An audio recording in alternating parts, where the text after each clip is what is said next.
Белгілі сөздерді пародиялай отырып, француздарда теоретиктік ақыл-ой жоқ деп айтуға болады. Әйтеуір 60-70 жылдардағы кенеттен пайда болған жарқылға дейін солай еді. Сонымен ілескен неофиттердің сенімі арқасында сол жылдары әдебиет теориясы өзінің шұғылалы шағын бастан кешіріп, ғасырлар бойға артта қалушылықты бірден еңсергендей болды.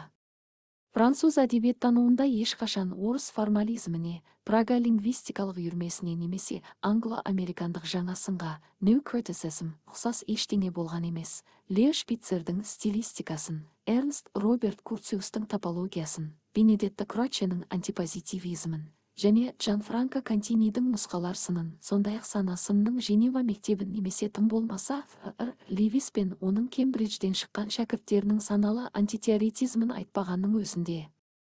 Еуропа мен Солтүстік Америкада ғасырдың бірінші жартысын түгел қамтыған осы өзгеше ықпалды ағымдарға қарама-қарсы Францияда тек Валерийдің поэтикасын, ол 1936 жылы колледжде Францта иеленген кафедраның атауы, дамуы көп ұзамай соғыспен кейін өліммен үзілген өткінші пәнді, сондай-ақ бәлкім осы күнге дейін сырлы болып қала берген Жан Поланның тар гүлдерін 1941 ғана атауға болатын еді.